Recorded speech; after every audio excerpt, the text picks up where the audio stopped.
I'm a time traveler. The year is 1912, and this is the Titanic. I'm going to board and show you everything from my perspective. From the poor to the rich. From the beginning to the tragic end. If you like this content, subscribe and leave a like. Let's go on an adventure.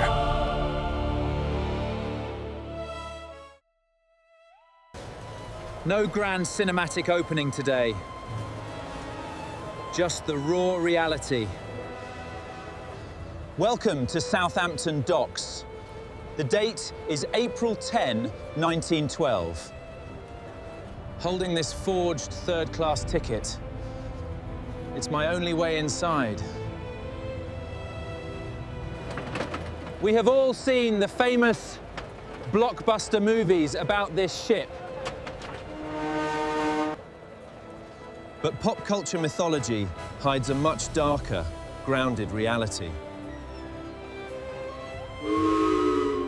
I will try to infiltrate the floating palace of the ultra-rich. The boarding process alone shows exactly where you stand in the world. But for me, with this ticket, boarding feels like an interrogation. One white bump, and your journey ends right here on the dock. Down here, we are not viewed as passengers, but as potential liabilities. Once past the medical gauntlet, the long descent finally begins. Heading down these incredibly steep, narrow staircases, deck by deck. Sunlight fades quickly. Brickland, replaced by the harsh glare of caged electric bulbs. The fresh sea breeze is swallowed by industrial odors and sweat. But the most overwhelming change down here is the constant sound. The low, guttural roar of the massive reciprocating engines below us. Navigating this confusing labyrinth of identical white corridors to find cabin G73. 4 bunks here. The beds are simple, but you can tell how little comfort they offer.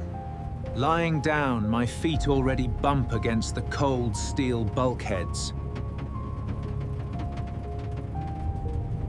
These bunks were built for a different era. Barely any space here.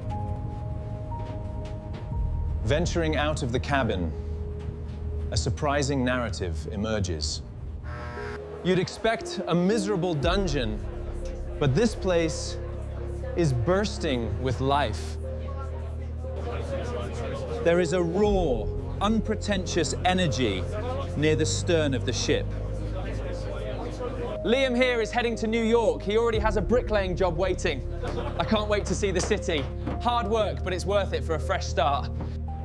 That Swedish family is traveling to start a farm in Minnesota. For many, this vibrating steel box is a massive upgrade from poverty. I am sitting down in the massive third-class dining hall for a meal. The food is not delicate or refined, but it is incredibly abundant. We have oatmeal, potatoes, simple beef stew, and very hard biscuits. This meat is tough, but a guaranteed hot meal is a rare comfort. 3 hot meals a day is a luxury many have rarely experienced before. The atmosphere is loud, overlapping chatter in a dozen dialects. Night falls and a spontaneous party starts in the general room. People are dancing jigs, stomping to the rhythm on the steel deck. It is a beautiful scene of profound human resilience and hope. It's April 12th. The initial excitement fades. The claustrophobia sets in. The air is stale. 700 people sharing a single solitary bathtub.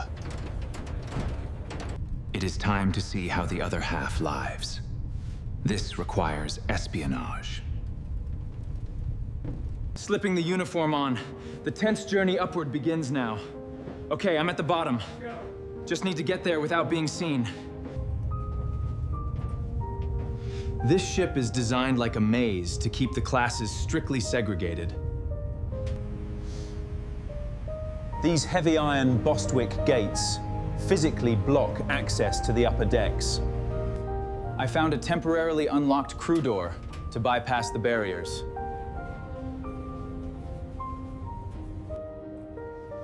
These gates feel like prison bars, violently reinforcing the social hierarchy. Stepping into first class, the sensory shift is incredibly jarring. Harsh bulbs are replaced by glowing crystal chandeliers, casting warm light. The engine thud is gone, muffled by thick carpets and acoustic insulation. No more sweat smell, just polished mahogany, expensive perfumes, and flowers. The smell of sweat is gone, replaced by elegant perfumes and flowers. We've made it. Turning the camera to reveal the crown jewel, the grand staircase. Reconstructed in breathtaking detail, the sweeping oak curves look impossibly grand. It is a floating palace, completely detached from the ocean outside. Wandering these corridors, I'm peeking into an empty parlor suite on B deck. It is not a cabin, it is an apartment with an electric fireplace. A private promenade deck and a bedroom adorned in silk and wood. Breaking down the economics. A ticket for this suite cost $4,000 in 1912. Adjusted for modern inflation, that is over $100,000 for a single passage. The immigrant in steerage, eating boiled potatoes and dreaming of a job, would have to work every day for 20 years for one night here. Spanning the entire width, filled with diners in white tie evening wear. Hiding the camera to secretly film the first-class dining saloon. It is a 10-course extravaganza. Oysters to start, poached salmon, complex desserts. The logistics of serving this in the middle of the ocean. filet mignon lily, and roasted squab on wilted cress. It is a testament to hubris. But what is most striking is the conversation. Instead, boredom. An industrialist complains his soup is slightly too salty. Capturing snippets of dialogue. There is no talk of hope or the future. The irony is thick. Up here, they complain about a slight chill. Down below, the poor are dancing furiously just to stay warm. The sun sets on April 14th. The impending doom feels claustrophobic, entirely unaware of how vulnerable they are in this flawed design. You, the viewer, know exactly what is waiting out there in the dark. I know too. And the ticking clock becomes almost unbearable to watch. The ocean is completely flat, like a sheet of black glass.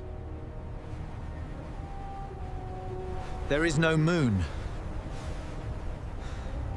The temperature has plummeted below freezing. The tension is a physical weight. I have to make a desperate attempt.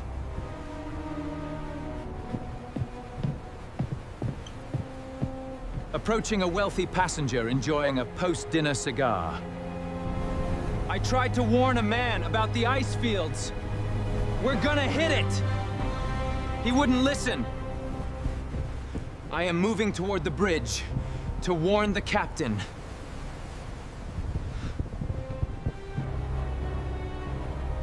A quartermaster blocked my path to the command center.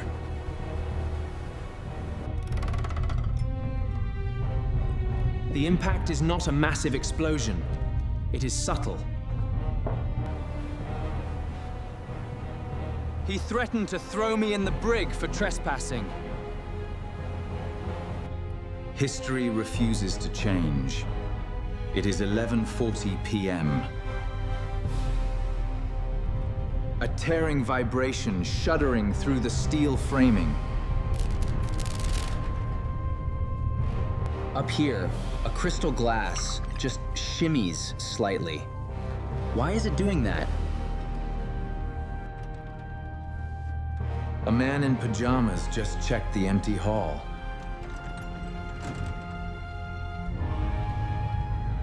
He joked about stopping for ice, then went to bed.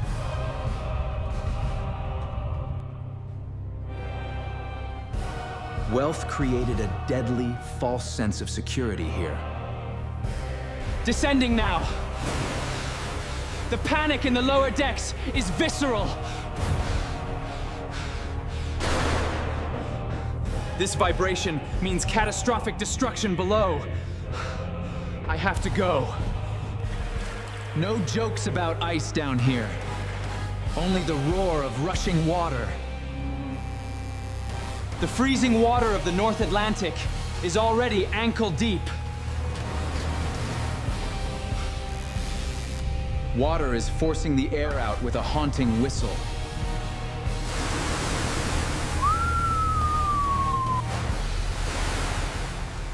This is the fatal consequence of the class divide.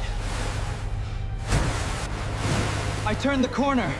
This sight is difficult to watch. The water is rising. What is that? I recognize them.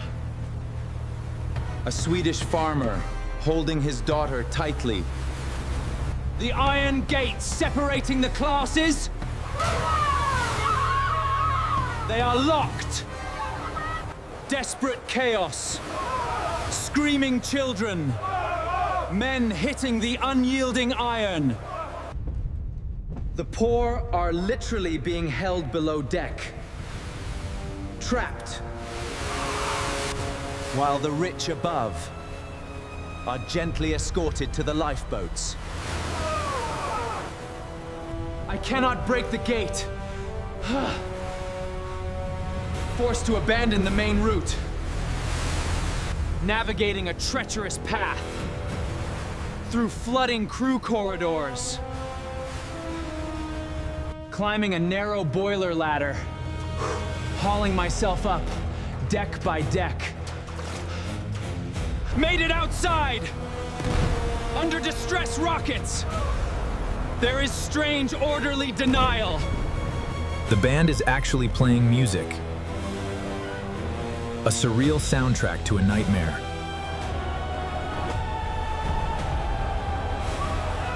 The most frustrating part is seeing these boats being lowered.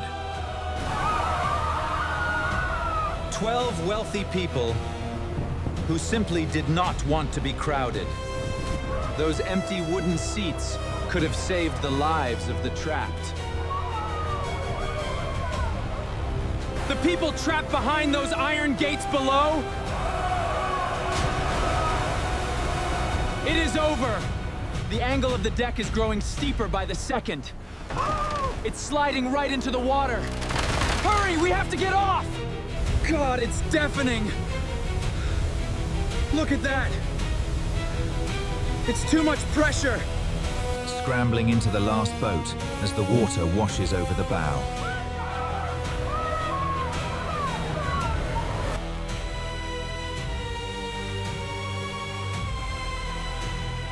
A terrifying sight. The lights just snapped off. Absolute darkness now. The audio is infinitely worse.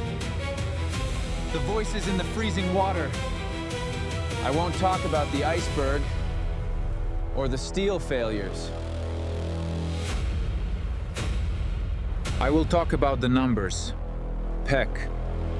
On that freezing night in 1912, Your bank account literally determined your right to live.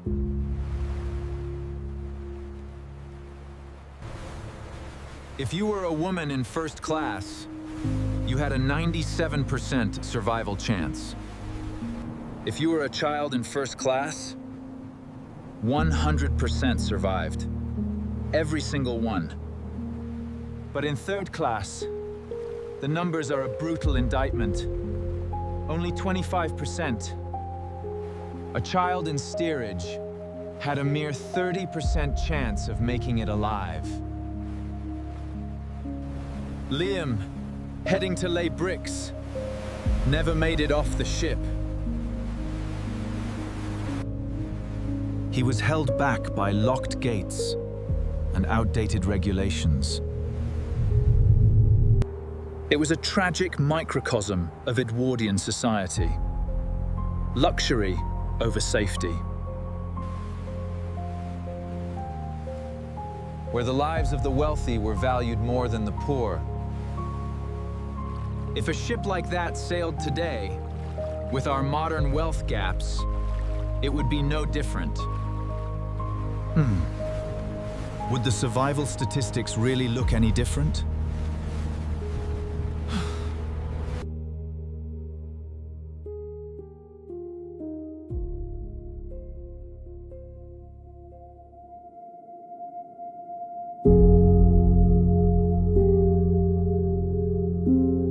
More than 1,000 souls were lost in that freezing night.